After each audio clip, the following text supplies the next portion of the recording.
Well, thank you very much, the academics. Now it's the simple soldier, and a different perspective. I'm very grateful for the team for having described information warfare in a number of different guises. That was the idea, to look at the full range, because NATO never knows where its threats might come from. So we thought we would look very broadly and then try and just take those case studies and see what it means for us. Now, as the simple soldier, 30 years ago, I had to go to Sandhurst, and there was a young academic called Badsey there as part of the academic instructor team, and he will remember the thing which was drilled into every cadet's mind when he was presented with information on the battlefield or whatever was, so what? So my contribution, hopefully, is to have listened to those descriptions and then do the military so what.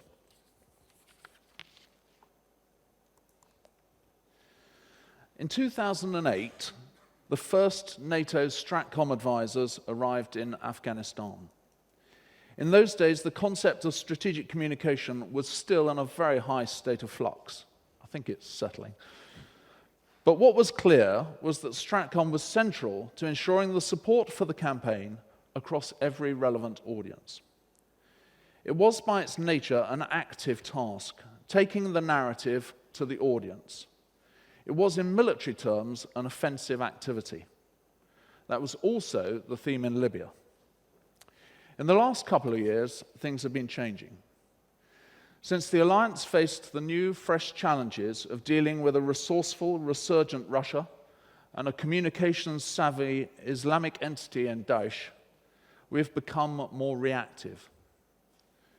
So while we've spent the last 7 or 8 years developing our StratCom in support of offensive operations, I propose we now need to develop our capabilities to resist malign influence from others. Hence, the need to develop more effective StratCom defense. So what's the approach? Well, you've just been hearing about a number of lines of research that we've been conducting on behalf of our foundation studies.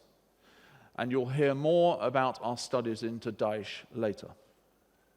These studies, amongst many others, are developing our knowledge about potentially hostile techniques. But how do we consider those threats? Well, first, we analyze the different use of the environments and what routes might be used to create the effects. In this diagram, you can see them mapped from the real physical world through the virtual to the cognitive. So, the real world, as we see it, and up here the cognitive, our perception of that world in the mind. Now, between those levels, there have always been routes for gathering information. What I would propose is new is this more enhanced virtual level. All war is about influence. Yes, lethal effect and destruction play their role, but it is ultimately the breaking of will that leads to true victory. Wars, of course, are ultimately won in the cognitive domain. Students of history will know there are lots of ways to achieve influence effect in this cognitive domain. These have been present in every human story from the Garden of Eden onwards. In fact, it seems surprising that when faced with acts of strategic disinformation today, such as the recent Russian denials of involvement in eastern Ukraine, that we express surprise and outrage and become rather fixed by the deception rather than staying objective and maintaining our full scope of cognitive maneuver.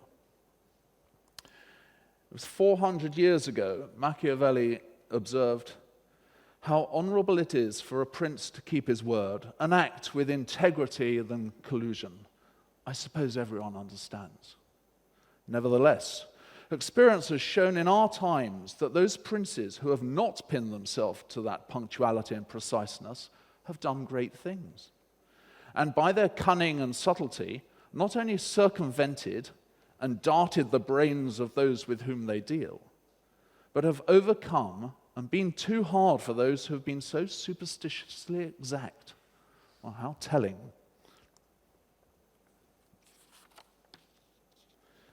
So we can see that the idea of messing with people's minds to achieve success in war is nothing new. And having got in Machiavelli, I'm going to resist the temptation of mentioning the dead Chinaman. He will appear later in the conference, I'm sure. In military doctrine, we describe the nature of warfare to be enduring. And these pictures from 1855 in the Crimea, 1916, and 2010 tell the same tale of death, destruction, chaos, human misery, and the breaking of wills to achieve victory. But the character of warfare is, however, constantly changing. There's always been an information environment. Old-fashioned routes for communications still exist. Face-to-face communications, television, newspapers, books. But what's new? Relevant to us is the arrival of the virtual environment that provides a new means of communication between the real world and our minds. It is the speed, availability, and spread of information that represents the revolution, and in turn, the opportunity to establish information superhighways to influence the minds of others. This free flow of information, ideas, opinions, and influence present new challenges.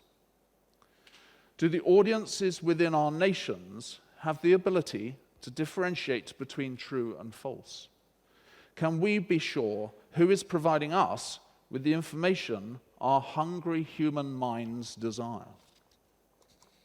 So what? Well, the virtual environment, with its ever-increasing speed, access, and reach, gives new, undefended routes for adversaries to take advantage in the cognitive domain of our people. These routes are already being exploited. Just think of the Daesh recruiting in our own communities.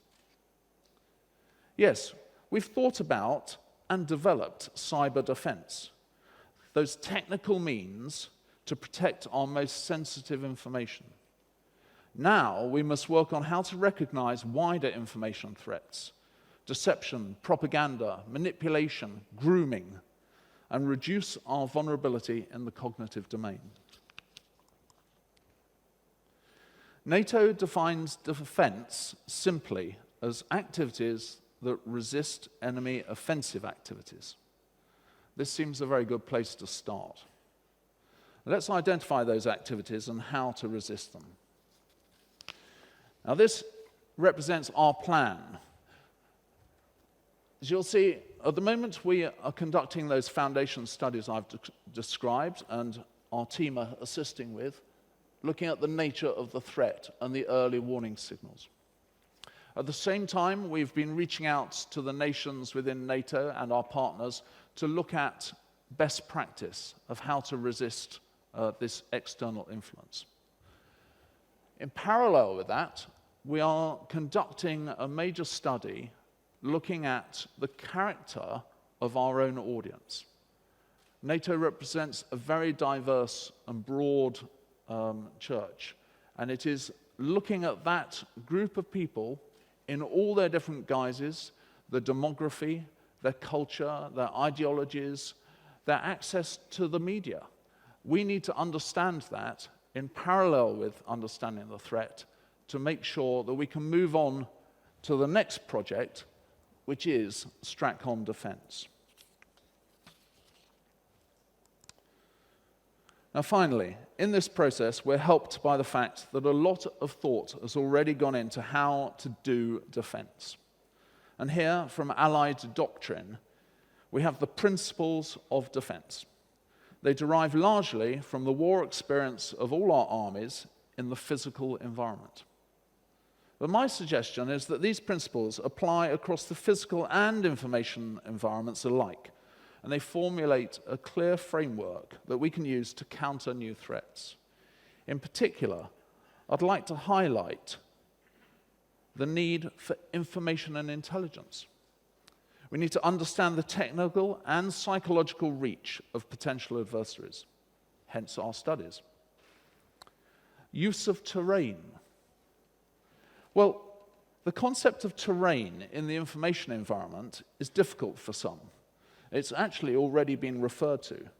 But an understanding of open and closed terrain and how to maneuver in that space will be vital for future warfighters and those who wish to defend the alliance. And we must coordinate and be cohesive to achieve mutual support amongst nations, between services, and deployed forces. We must bring closer the linkage between information technical and information psychological, particularly within NATO, and for example, the relationship between the centers of excellence in Tallinn and Riga. Finally, we should remember the need for offensive spirit in defense. Seizing and holding the initiative is central to success in any contest, virtual or physical. NATO must be responsive to the new and ever-changing character of conflict. We hope that through our analysis of the information environment, the Centre can continue to contribute to the adaptive and responsive collective defence of the Alliance.